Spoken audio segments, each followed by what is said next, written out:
This position here was taken from the T-Sec Super Final, where Leela Chess Zero is playing white and Stockfish is playing black.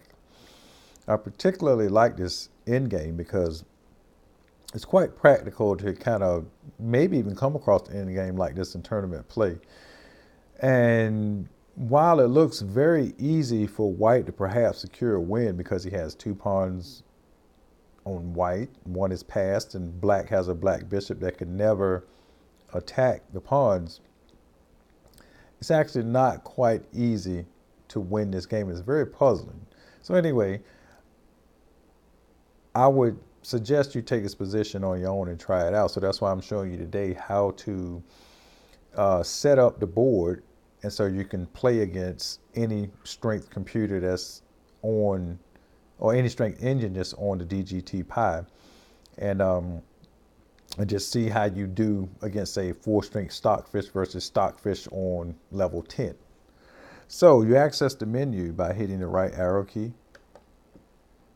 And if you hit the plus key, I'm going to show you, give you a quick introduction. You go through many menus here, and you can go inside of them by accessing the right arrow key. Like I can go into Stockfish 8 here, but if I back out, I go back to the engine menu. So anyway, we're going to go back to the position menu. Okay, the side to move is white. We're going to accept that. This side over here, we want white. For example, if you hit the plus key, it'll switch white and black. But obviously, we want white on this side. We're going to accept that. We're not going to play 960 chess, but I'll probably do a future video on that. Also, now what we're going to do, we're going to tell it to scan the board so it can figure out where all the pieces are at. It says new game. And one note is that the voice system in this clock does actually work. It's just that you have to have a output source plugged into it, like headphones or speaking, which I have neither right now, but just know that it does work. So if you get this clock, you have to plug in a speaker or headphones into the back of it.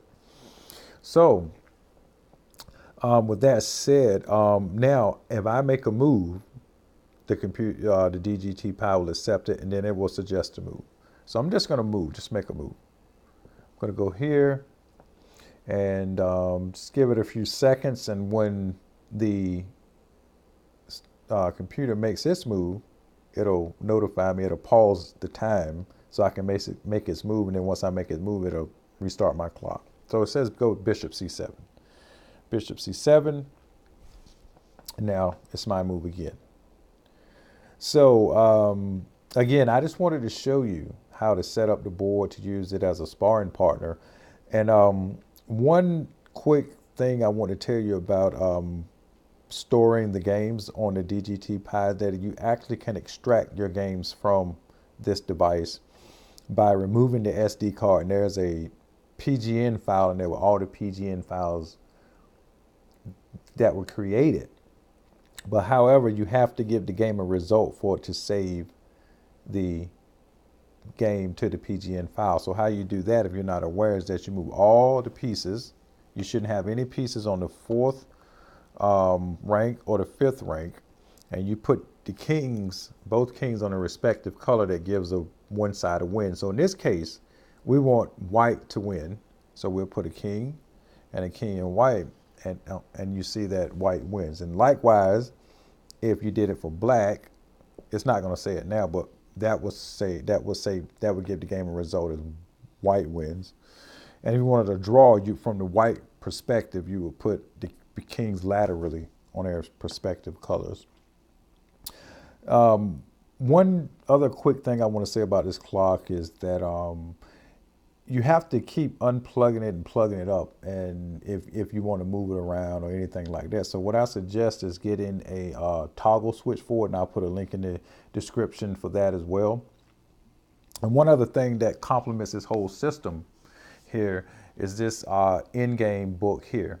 It's a fantastic book, and it's really easy to, I just showed you how easy it is to set up positions on the board, so you can set up these fundamental in-game positions and play against the computer, any strength, 4-strength Stockfish, Stockfish level 10, or any other engine that's on on the DGT Pi.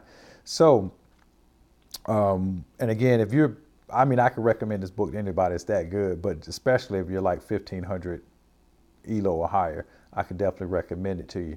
So anyway, I'll provide links in the description. And if you have any questions, concerns, or comments, please let me know. And again, I'd like to say thanks for watching the video and have a good one.